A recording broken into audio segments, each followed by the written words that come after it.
All right, let's jump into another deep dive. Today, we're looking at something I think a lot of you out there are fired up about, making a living from music. Definitely a hot topic. Especially, as an independent artist. Yeah. We're going way beyond just like crossing your fingers for streaming magic. Right. We're going to look at building some serious momentum in this crazy industry. Absolutely. It's a journey a lot of artists are on, and we've got some really cool sources this time around to like really unpack this whole thing. No, We're going to be diving into the wild ride of Echo Unlimited. Oh, yeah. A brand that just kind of blew up in the music and fashion world. Big time. Yeah, we'll see what we can learn from their their successes and their stumbles, for sure. Yeah. And then we're going to get into this whole streaming 2.0 thing and what it actually means for artists who are trying to actually like pay rent with their music. Make a living, yeah. Yeah, and to top it all off, we've got some super practical advice on building a really powerful YouTube presence. Yes. Because in this day and age, like, you got to have that. Essential. Okay, so Echo Unlimited. Yeah. Now, I know what you're thinking. Yeah. Fashion, not music. Right. But hold on. It's all connected. Because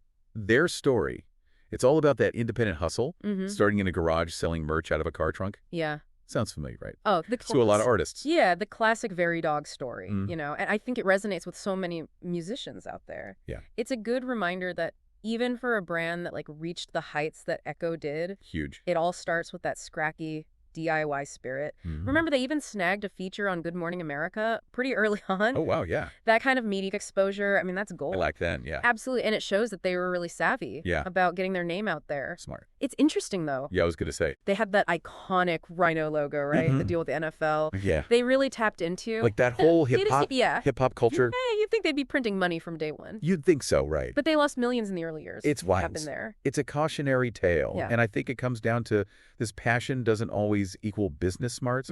It's something a lot of creative people, musicians included, they struggle with Echo. They got caught up in the hype. It has expanding into everything. Oh, yeah. From clothing lines to fragrances to video games. They were everywhere. It was too much. They spread themselves way too thin, and it ultimately just diluted the brand. So it's not just about the hustle. Right. It's about being smart with your hustle. Yeah. And really focusing on what makes you stand out. Exactly. Like, what's your thing? Yeah. And I think that's a great point. Yeah. Because if Echo had just stayed laser focused on what they did best, that unique blend of streetwear and hip hop, would they have had more staying power? Maybe. It's a question for musicians to think about, too. Totally. Trying to be everything to everyone can actually backfire. Hold you back. Yeah. Makes you wonder if Echo was around today. Right.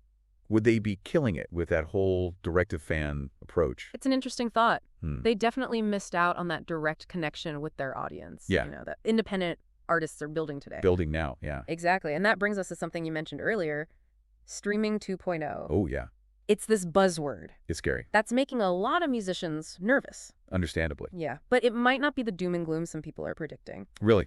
Yeah, I think there's a different way to look at it. Okay, good. Because the whole pennies per stream thing. Oh, it's rough. It's already rough. Yeah. So what's a streaming 2.0 going to do to us? I'm worried. Well, think of it less as a threat, as more as like an evolution. Okay. Streaming 2.0 is all about catering to superfans. Okay. The people who are willing to pay. Like the diehards. Yeah, they're willing to pay a premium for exclusive content, experiences, Yeah. and a deeper connection with the artists they love. But isn't that what a lot of independent artists are already doing? Exactly. Like building those direct relationships. You're getting it. Through merch, fan clubs. Yeah. All the behind-the-scenes stuff. Hitting the nail on the head. Okay. Musicians have been building their own ecosystems for years. And in a way, streaming 2.0 is just validating that approach. Oh, okay. Like, think about someone like Nipsey Hussle. Okay. He famously sold his mixtape for $100. Wow. And people lined up to buy it. Yeah, that was huge. Right? Or Technine, who built a wildly successful independent career. Long before streaming even became, the dominant force. Yeah, totally. They understood the power of connecting directly with their fans and offering them something truly valuable. So instead of freaking out about streaming 2.0, right, we should see it as like a signal. Yeah. That building our own ecosystem, our own direct-to-fan channels, this is the way to go. Absolutely. Yeah. Streaming platforms are just one piece of the puzzle. The real magic happens when you own your audience, when you can connect with them directly and offer them something unique. Okay, so we need to build our own ecosystem. Yeah. And I think one of the sources we have actually dives right into that. Okay. This guy, the Wave Man, have you heard of him? Yeah, he's got some pretty strong opinions about how artists should be approaching this. I've heard that. Yeah, he does, and some of it might be a little controversial. Okay. Especially his take on the traditional pre-save campaign. Interesting. Yeah, he basically argues that sending your fans to Spotify to pre-save your song is ultimately building their platform, not yours. Oh, I thought pre-saves were like a good thing.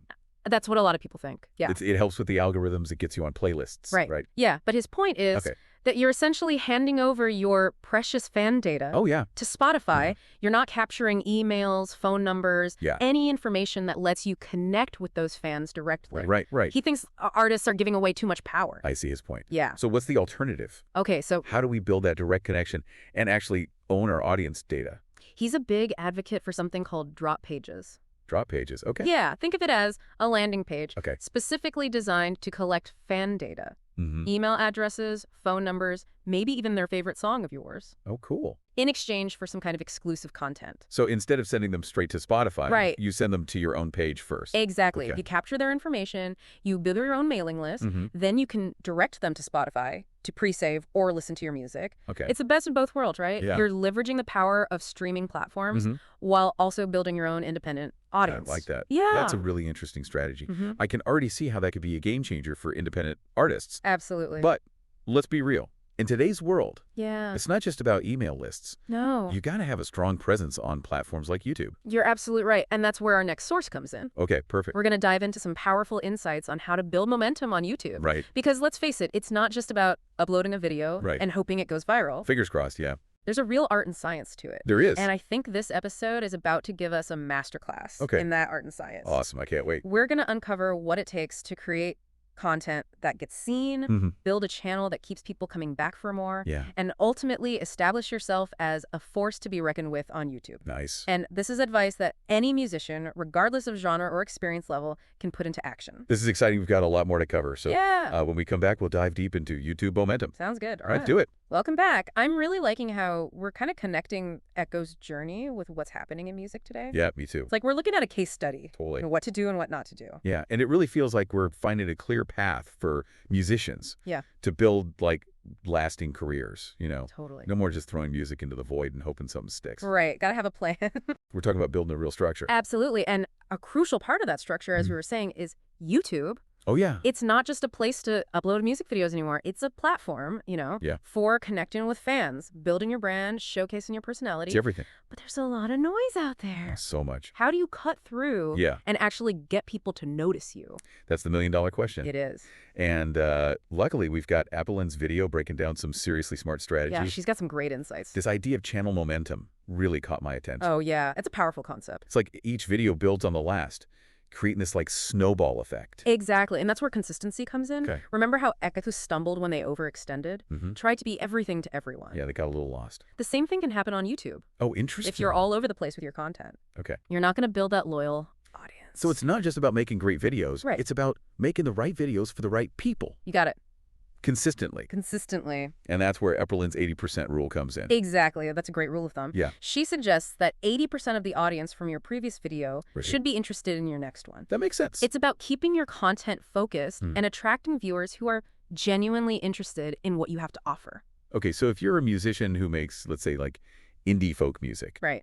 You shouldn't suddenly drop a video about your cat doing tricks. Probably not the best move. Even if it's super cute. Yeah, it might get some views. It might. But it's not going to attract the audience. Right. It's going to be interested in your music. Okay, yeah, I get it. You got to stay in your lane. So we need to be consistent, but we also need to stand out. Yeah. There are millions of music channels on YouTube. Millions. How do we make ours unique?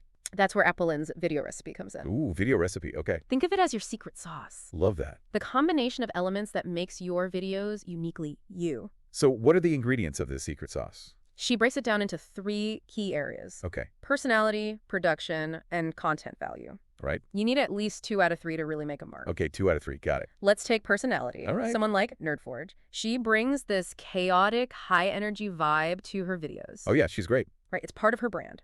People love it. They do. Then you have someone like Lana Blakely, who's known for her calm, reflective style. Yeah, totally different. Totally different, but equally compelling. Yeah. And then there's content value. Musicians have so much to offer here. Oh, yeah. Behind-the-scenes glimpses of their creative process, gear reviews, songwriting takes. All that good stuff. Exactly. It's about giving your audience something they can't get anywhere else. Okay. Something that educates, entertains, or inspires them. I like it. And you don't need a Hollywood budget to do it. That's good news. Look at Dee. Her videos are simple, authentic, packed with valuable insights. Right. It's all about personality and connection. Yes. Not fancy editing or expensive equipment. So we're consistent. We've got our video recipe down. Okay. But all of that is pointless if nobody's actually clicking on our videos, right? That's the truth. We need a system for getting those eyeballs. Yeah, you got to get those clicks. It's like having the best song in the world, but nobody ever hears it. Tragic. Tragic, right. So that's where the click system comes in. Okay, the click system, tell me more. Epperlin breaks down this brilliant strategy for consistently getting those clicks. Right. Lay on me. It starts with identifying what she calls outliers. Outliers. Those videos that outperform the norm, the ones that are getting tons of views and engagement. So we can look at other successful music channels, yeah, or even channels outside of music. Absolutely. To see what's working for them. It's like market research for your YouTube channel. Makes sense. What are other creators doing that's grabbing attention? Right. What kind of thumbnails are they using? What are their titles like? Okay, so once we found those outliers. Right. What's next? The key is to figure out why they're working. What's so compelling about their thumbnails? Yeah. What's grabbing people's attention in the first few seconds of the video? So it's like detective work. It is, kind of. We're looking for clues, patterns, things we can adapt and apply to our own videos. Exactly. And the final step is to adapt those winning elements to your own unique style. Okay. Remember, it's not about copying. Right. It's about finding inspiration and making it your own. Like, taking inspiration from Ali Ifdal's thumbnail style. Exactly. But adding her own twist. Yeah, she didn't copy him. Right. She was inspired by him. There's a difference. Huge difference. Yeah. It's all about finding that balance between proven strategies and your own unique creative voice. I like that. It's about knowing what works and then figuring out how to make it work for you. This is all starting to click for me. Good. But before we get too carried away, let's go back to something Aprilyn emphasized. Okay. Building momentum on YouTube takes time. It does. There are no overnight successes. Nope. It's a grind. It's about embracing the process, learning from your mistakes, and constantly refining your approach. Exactly. And I think that's a great takeaway for building a sustainable music career in general. Yeah, absolutely. It's not about chasing viral fame or overnight success. Right. It's about building something real. Yeah. Something authentic, something that lasted. That's what we're talking about. And that takes time, effort. For sure. And a whole lot of hustle. It does. It does. And I think it's time we dive into the hustle itself. Yeah, let's get practical. What are some tangible steps musicians can take today to start building that solid foundation for their careers? Love it. Let's get into it. Welcome back. Man, I am feeling super inspired after that deep dive into YouTube strategies. Me too. It's amazing how much we can learn from creators in other niches, Totally. Even if they're not musicians. Yeah. It's a good reminder that building a successful career in any creative field requires that blend of artistry and smart strategy. You got to have both. Yeah. You need to be both a creator and an entrepreneur. And that entrepreneurial mindset is what we're going to explore now. Let's do it. We've talked about the big picture, right? Building your ecosystem, getting those YouTube clicks. Got to get those clicks. But what are some concrete steps Yeah, let's get tactical. musicians can take today to turn their passion into a sustainable living? All right, let's start with something we touched on earlier. Okay. Your website. Well, the website. It might seem old school in the age of social media, but trust me, it's still the cornerstone of your online presence. The WAV man was pretty adamant about that. He was. He sees it as like your digital home base. It is. A place where you control the narrative and build those direct relationships with your fans. Exactly. Think of it as your own personal music hub, where fans can find all your music, your merch, your tour dates, your social media links, everything in one place. Yeah. And most importantly, it's a place where you can capture their email addresses. Oh, the emails. Yeah. And build that all-important mailing list. Because at the end of the day, you don't own your followers on social media. You don't. Algorithms change, platforms come and go. It's true. But your email list, that's yours. That's yours. It gives you a direct line to the people who are most invested in your music. The diehards. Yeah, the ones who want to hear from you directly without all the noise and distractions of social media. Okay, so if a musician is just starting out. Right. Or maybe they've been focused only on social media. Yeah. What's the first step? You keep it simple. Okay. You don't need anything fancy or expensive. That's good, because I don't have a lot of money. There are tons of affordable website builders out there that make it easy to create a professional-looking site. Cool. The key is to make sure it's easy to navigate, visually appealing, and most importantly, focused on capturing those email addresses. The Waveman's drop pages are a brilliant strategy for that. They are. Instead of just sending fans to Spotify to pre-save your music, you send them to a landing page. Exactly. Where they can enter their email in exchange for some exclusive content. A behind-the-scenes video, free download, something like that. It's a win-win. You're giving your fans something valuable, and you're building your mailing list at the same time. It's all about that direct-to-fan connect. And that's what it's all about. And once you have that email list, you can start nurturing those relationships. Absolutely. Set out regular newsletters, share behind-the-scenes content. Yeah. Offer, like, exclusive pre-sale tickets to your shows. Exactly. It's about building a community around your music. I love that. A tribe of dedicated fans who are excited to support you on your journey. That's the dream. It is. This all sounds great, but I think a lot of musicians struggle. Yeah. with the business side of things. I hear you. It can feel overwhelming. It can be. Especially when you're just trying to focus on making music. Absolutely. The business stuff can definitely feel intimidating. Yeah. But remember, you don't have to be a financial whiz to build a sustainable career. Okay, that's good. There are tons of resources available to help you. Like what? Well, the Wave Man himself is a great resource. He is. He breaks down complex concepts like fan funnels and data collection in a way that's easy to understand and actually apply. All right, so he's a good follow. Yeah, and there are tons of other resources out there. Books, podcasts, online courses that can help you level up your business skills. Don't be afraid to reach out to other musicians, too. Oh, that's huge. Who are further along in their careers. Yeah, most people are happy to share their knowledge and advice. The music community is pretty supportive. It's incredibly supportive. So it's good. And remember, building a sustainable music career is a marathon, not a sprint. It takes time, effort, and a willingness to constantly learn and adapt. You got to stay flexible. You do. And a healthy dose of resilience. Oh, yeah. Because let's be real, there are going to be setbacks. There are rejections. Part of the process. Moments of doubt. Absolutely. But those challenges are all part of the journey. And I think one of the most important things we've learned from all these sources is that you're not alone. Yeah, that's comforting. There are so many other musicians out there facing the same challenges, fighting for their dreams, and supporting each other along the way. That's what makes this journey so special. It is. It's about more than just making music. It's about the community. Yeah, it's about building a community. Yeah. Sharing your passion with the world and connected with others who share your love for this incredible art form. Beautifully said. So to all the musicians out there listening, yeah, keep creating, keep hustling, keep believing in yourself. Absolutely. And never be afraid to reach out for help. Couldn't have said it better myself. I could love to hear what resonated with you from this deep dive. Yeah, let us know. What are you excited to implement in your own music career?